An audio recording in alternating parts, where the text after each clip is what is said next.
Hello there. It's Most Things Kenobi. This is the podcast you're looking for.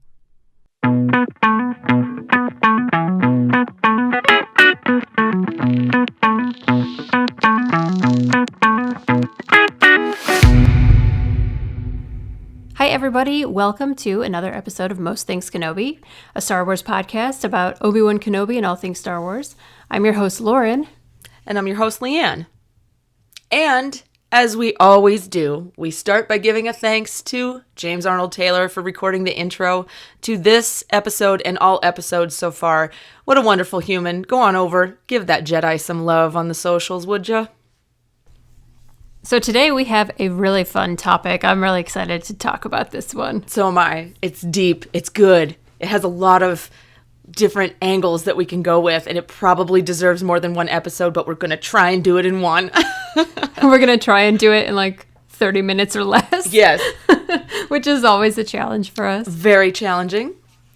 So today we're going to discuss what makes a perfect Jedi. Yes.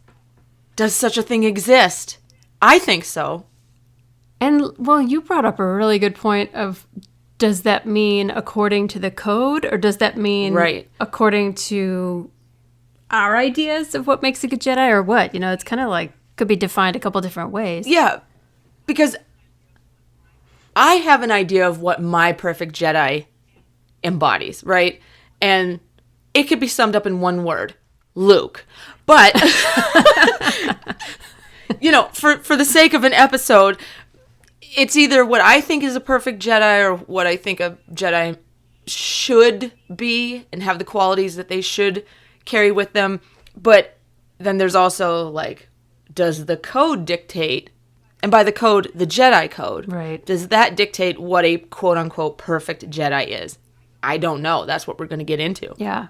So I went to Wikipedia for most of my info. I did find a really good article on Reddit that helped me when I had questions about like cosmic force versus living force, because that's also part of like Jedi ethos. But where did you get your research? Mm-hmm. Where did you find your stuff?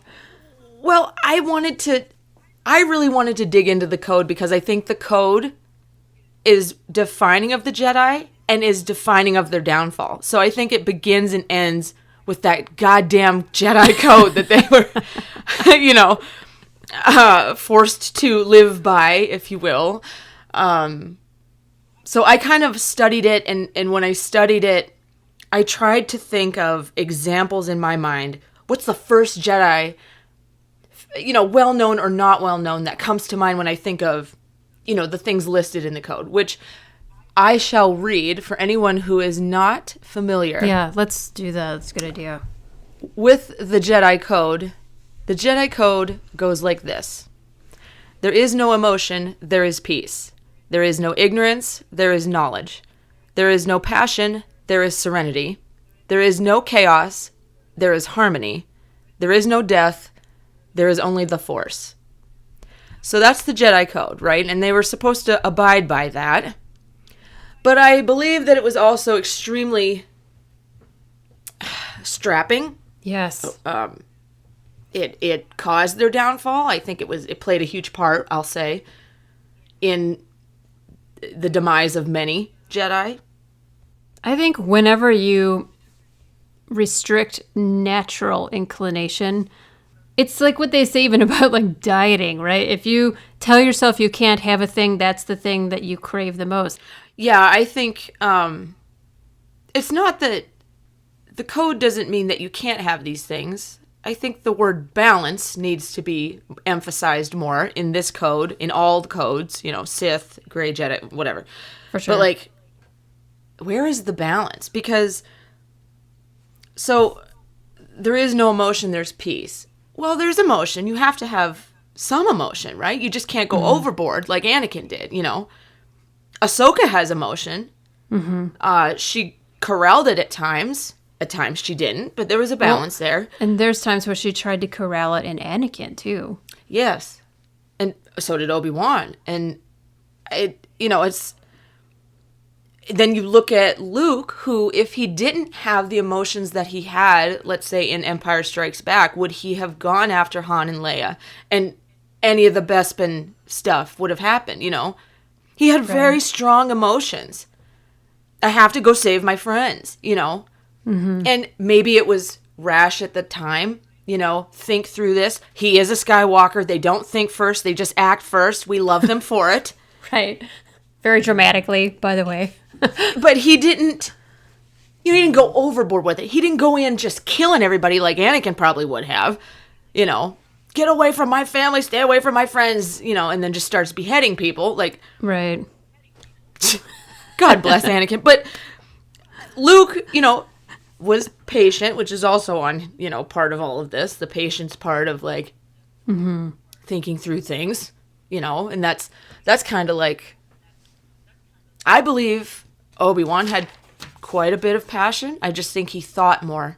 He was more methodical with, he thought and then executed and left a lot of it out, I think. Right.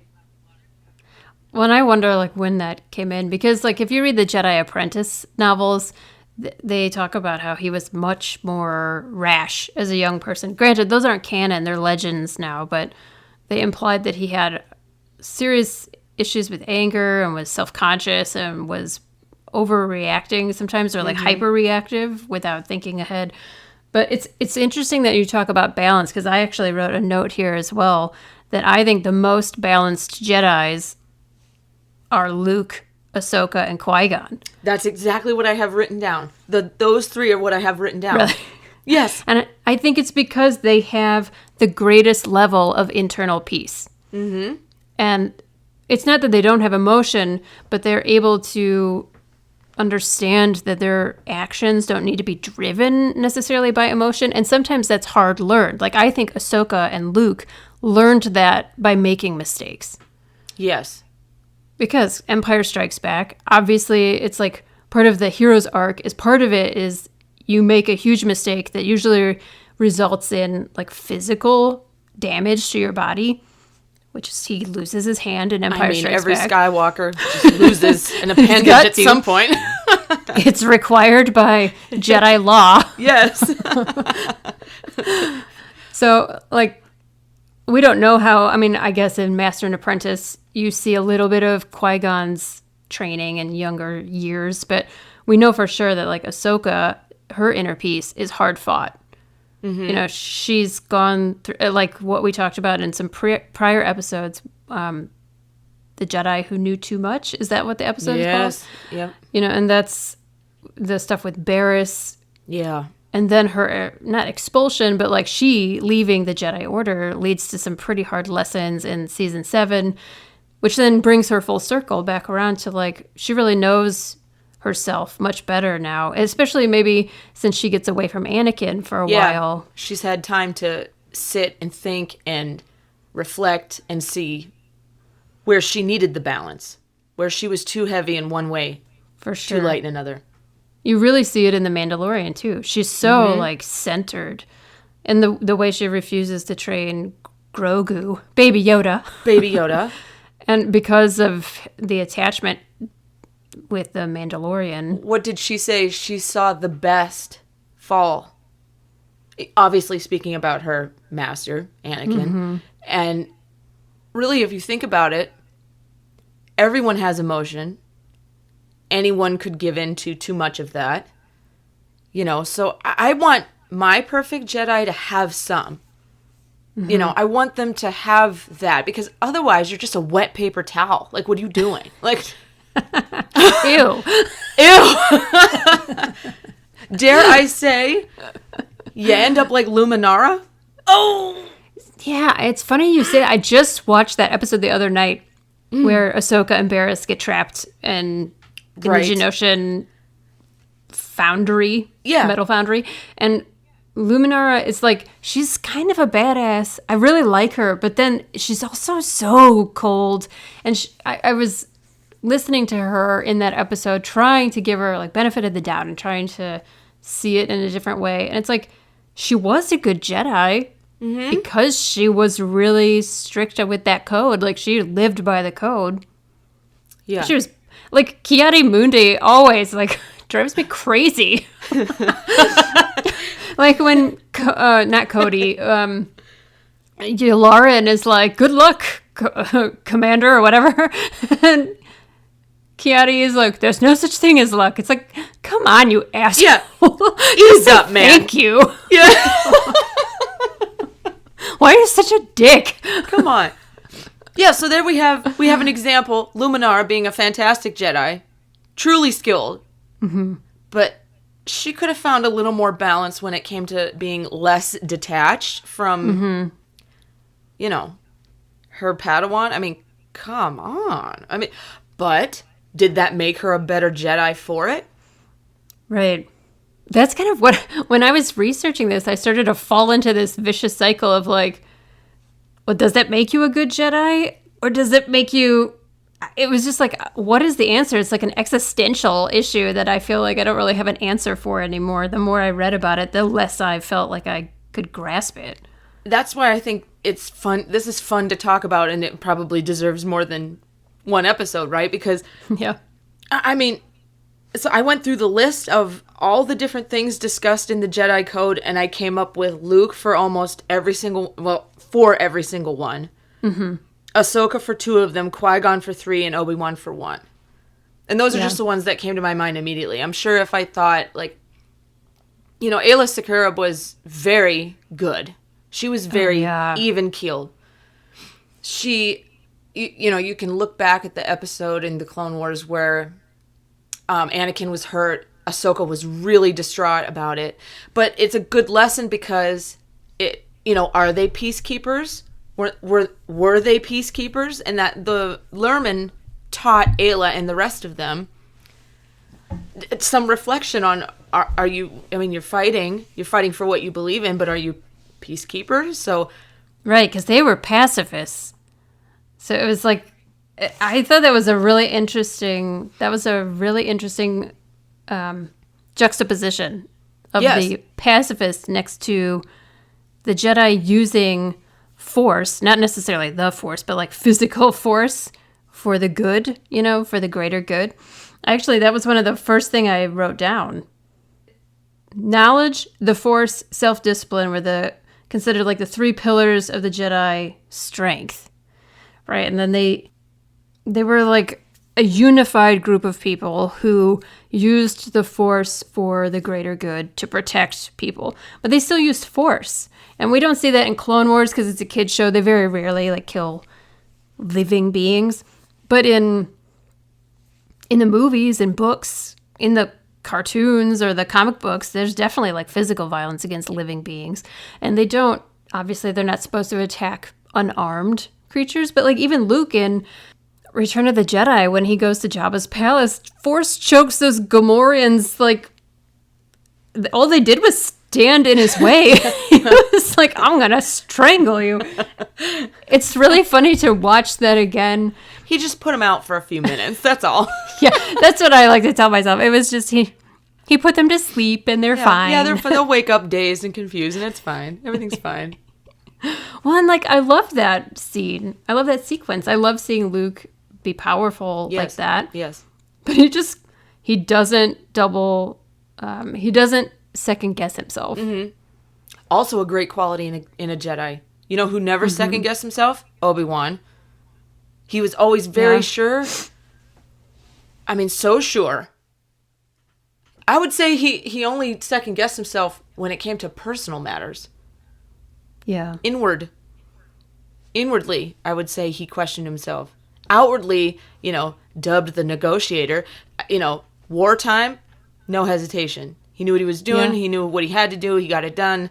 No hesitation. Well, and like Anakin was his probably greatest weak point. Yeah. As much as people like to think it's Satine, I think he was pretty sure what his feelings were. I mean, he made it pretty clear. Mm-hmm.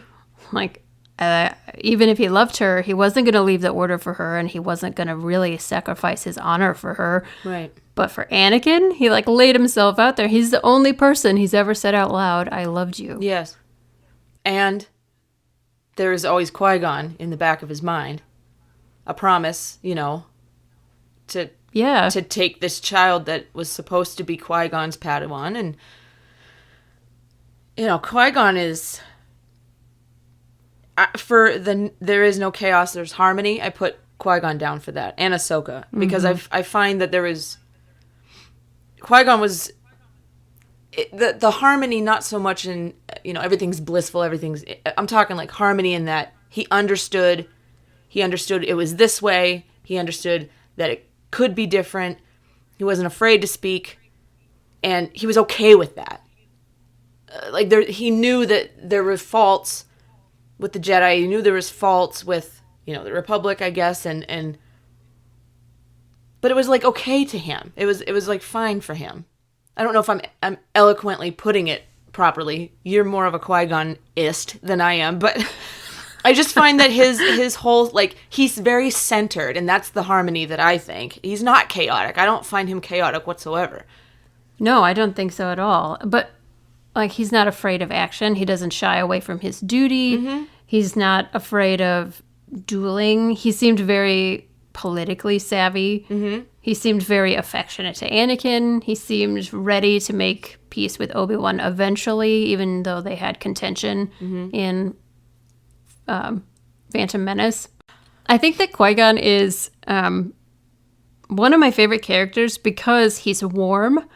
Mm-hmm. He is super balanced and centered, but he's really powerful. And I love that he just doesn't take shit from the council. That's it. They didn't like him for that. I even wrote one of my headlines once on a blog was Jedi Council judgy people who can't keep their opinions to themselves. 100% true.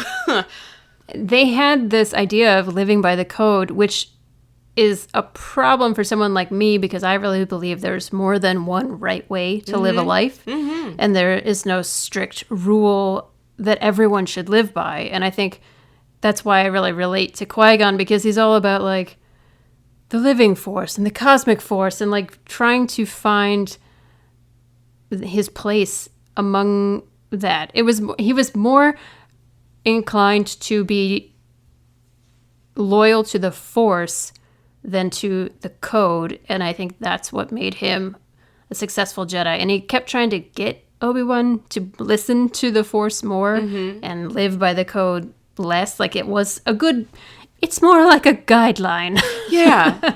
Like Jack Sparrow says. Yeah. They're more like guidelines. Can you just use it as just a reference piece as opposed to, a full-on must live this way, shan't live any other way? Come on, Yeah. I don't know. The people who seem to stick to the code the most seem to have the saddest lives sometimes. I don't know. Maybe that's not even a true statement because Anakin's pretty sad. They're all sad because it's Star Wars. Yeah, you're right. Ahsoka's sad. Luke is sad. Pretty much everyone makes me sad. Sorry, folks. We just took a huge downturn in this, but it's Star Wars, and we understand the subject matter here. You should always bring a box of tissues to every Star Wars every single time. But you could argue that the hardships and struggles, and this applies to real life as well, the hardships and struggles develop a good Jedi. If they learn from it, like Ahsoka, if you want to use her as an example, been put in many different scenarios, little bit of Obi-Wan in her, a little bit of Anakin in her, kind of wrestling with both, but she comes into her own person and she lives by her own standards. And that's what makes her great because she learned, she lived through the worst of it, right? Everyone around her died, or she thought, and was left alone in a world of turmoil, and she had to come to grips with, okay, this is not the way it is anymore. So what is the way? And I think a lot of that self-growth we see in Luke, because he doesn't really have anyone to show him. He has a couple old texts and Obi-Wan's time with him, but that's cranky Yoda Force Ghost. Yeah, and how can I forget Yoda? But that's not a lot. It's not like a whole council. It's not a whole school. It's not right. And I think a lot of what makes a good Jedi, a great Jedi, is just their innate ability to feel the Force, and they're a good person. I hate to bring in Marvel, but it goes back to the whole when they told Steve Rogers, we're not looking for a good soldier, we're looking for a good person, right?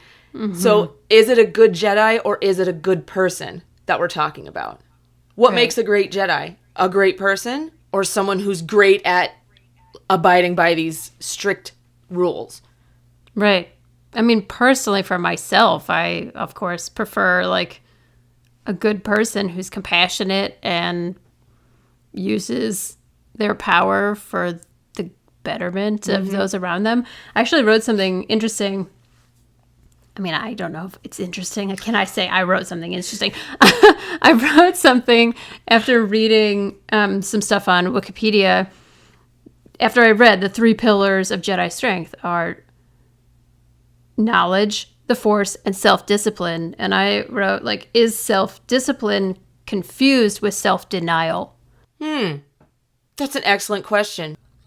I was doing a little research in like the exact definition of what that would be, and I found something that was, I thought, pretty fascinating, where self-denial is different than like selflessness or the lack of self. It is an act of letting go of the self with altruistic abstinence, the willingness to forego personal pleasures or undergo personal trials in pursuit of the increased good of another. So it's like, if you're really trying to be self-disciplined, I feel like sometimes some of the Jedi, like Luminara is a good example, discipline leads to denial sometimes.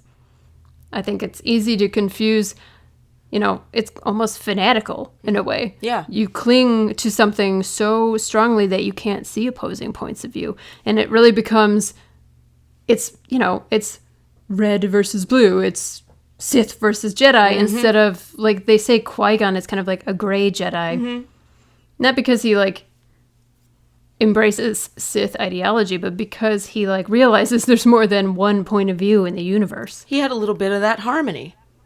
Yeah, exactly. And as you were speaking, it made me realize denial versus discipline. Denial, let's go back to the diet talk. Denial is, I'm not having any cookies ever again. That's it. That's so sad.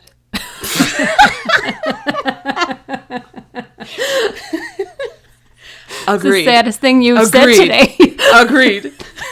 Yeah, Star Wars isn't the saddest thing. It's the lack of cookies. But hear me out. Denial is 0 cookies. Discipline is, I'm going to have 2, I'm going to put them away, and I'm going to go about my day. Now, for Jedi, denial is, I won't have any attachment, I'll have no love, I'm not going to like this person, I'm not going to hate this person, they are a person, period. Neutrality. Yes. Yeah, I'm neutral. But discipline is, I like this person, I care about this person, but I'm not going to let that get in the way of what needs to be done or let it overcome my entire life, like Anakin did with the thought of Padme dying. Like, yeah, he was great right up until he was consumed by that, and that is the lack of discipline, really. And I would say that Obi-Wan and Luke are particularly disciplined. Yes. Because Luke clearly had a lot of attachment and a lot of compassion. I mean, he even had compassion for Darth Vader, who blew up his sister's planet. Yes. And, like, ultimately, even though he loved Leia in Return of the Jedi, he said, like, if I don't come back, you carry on without me. I'm not so afraid to lose you that I can't still try to do what's right. Exactly. And that's discipline. And even in the moment of, like, temptation in front of the Emperor, the discipline was to still find the center, come back to himself. Even though he was, you know, tempted a little bit, there was a moment where you weren't sure. But then he tossed the lightsaber and he gave it up in that moment. And if he had not done that, where would we be, right? Right, exactly. So I've heard this said before, and I'm interested in your opinion on it, that some people think George Lucas set up the Jedi in the prequel trilogy to fail, that the code is designed to actually give them blind spots that Palpatine was then able to take advantage of. And like the whole point was that Luke has attachment and Luke has affection, and that's why he succeeds. So what do you think? Do you think he intended it to be, like, intended it to fail when he wrote the code? It would make complete sense for him to set it up that way. Yes. Mm-hmm. Now, whether George had the foresight that it was going to go that direction after, you know, the original trilogy was made, I don't know. But it builds a great foundation for lifting Luke up and giving the opportunity to do what he did with his father there at the end of Return of the Jedi. So, yeah, I don't see how it couldn't fail. I don't see how it couldn't fail. I mean, look at the code. I mean, and you could say the same about the Sith code, too. I mean, that's a little overboard as well. There has to be balance. So, yeah, the stuff that's in the Jedi Code, I just don't see. If you don't have balance or the self-discipline, like we said, I don't see how it couldn't fail. Yeah, interesting. It's interesting to think about. I mean, have the foresight.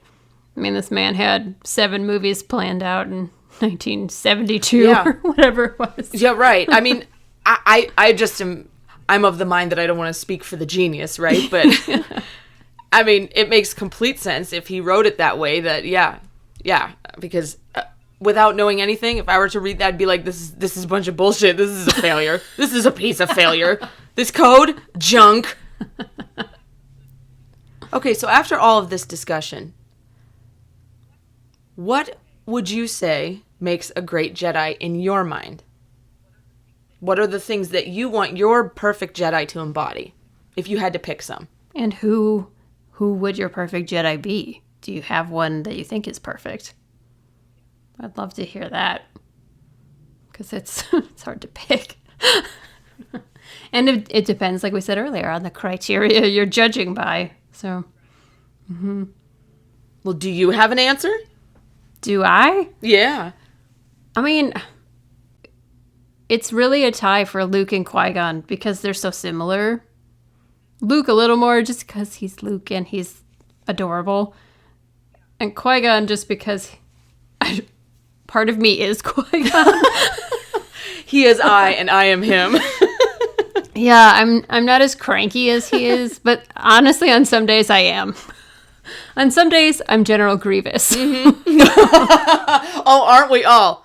Aren't we all? My God, I adore him. I do too. I just so relate to his pissiness. Yeah. What about you? Oh, I'm pretty much right there with you. I mean, Luke is the clear winner to me.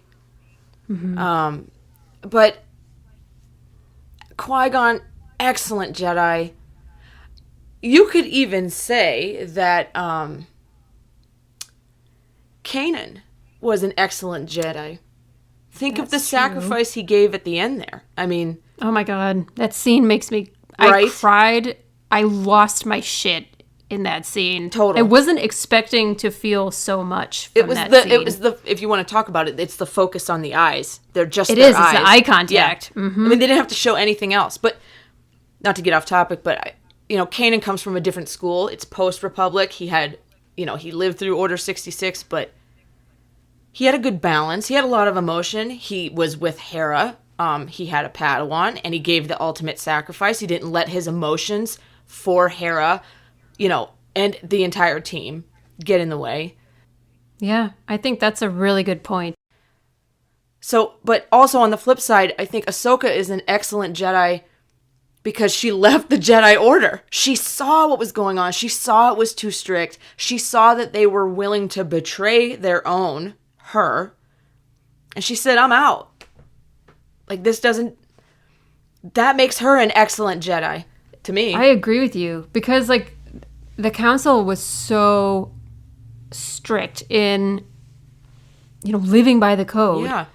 But it's ironic because then they would ask people to do really dubious things, like the Reiko Hardin arc. That whole Obi-Wan arc. He fakes his death and then, like, by default, lies to Anakin, crushing him. I mean, it's, like, that is an immoral thing. 100%. And then, like, and how is Anakin not supposed to react? How would anyone not react to that? Their best friend, their father figure. they're relying on his reaction to sell it. Yeah, that I thought was terrible. That's two-faced, duplicitous, backstabby type stuff. It's no wonder Anakin had such an issue. You know, and Ahsoka leaving was the final straw because she did what he desperately wanted to do but couldn't. Yeah. He was stuck, kind of. I know, Star Wars is very sad. Not having cookies, always sad. But Star Wars is depressing. But it's beautiful, too. As are cookies.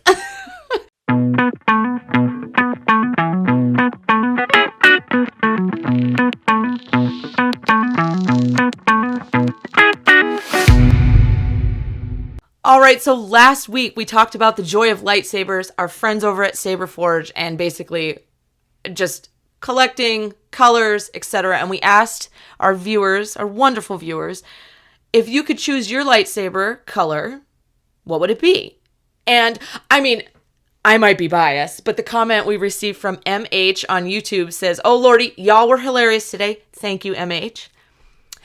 She says, "I actually took a quiz some time ago and I got gold as my color as well." And so, MH, we are gold buddies. You guys are Gold sabers unite. spirit animals together. Yes. We also got a comment from One Small Moose who says that he or she would choose blue. And the reason why? They are a protector at heart, and it matches their eyes. Because, hey, who doesn't want to accessorize perfectly with their lightsaber blade? Am I right? Seriously, that's a great... But I mean, when you think about it, Anakin and Obi-Wan, both blue-eyed boys with blue blades. Good. So, One Small Moose, thank you. That's we appreciate delightful. your coordinating, yes, accessorizing. Yes. It will look theme. Beautiful. You hit the town with your lightsaber. Yes. Yes. So of course, thank you again. We get comments from so many people. We're just trying to keep it fresh and read from everyone, but we appreciate every single answer, response, comment that we get. So thank you. Yes. Thank you, everybody. And thank you for all the kind feedback we've gotten so far as well. We've had some really nice comments, and it means a lot to us because this podcast is a lot of work, but it's a labor of love, and we have such a good time doing it. It is. Yeah. All we wanted to do with this was have a good time, and so far it is completely paid off, wouldn't you say? Oh, absolutely. It's been like always the highlight of my week, honestly, when we work on it. Same. So thank you, viewers.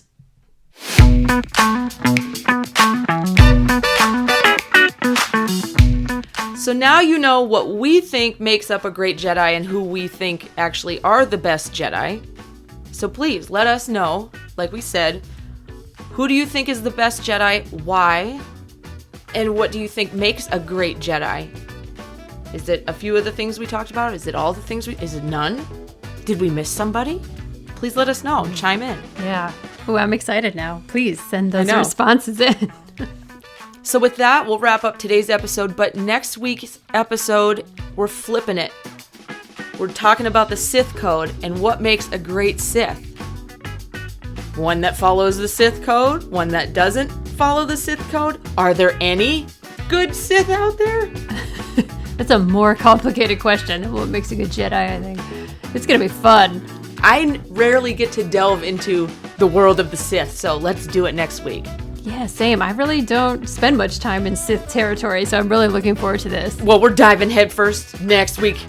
All in. Sith. We're taking Maul with us the whole... Yes, we are. And his legs. His metal legs.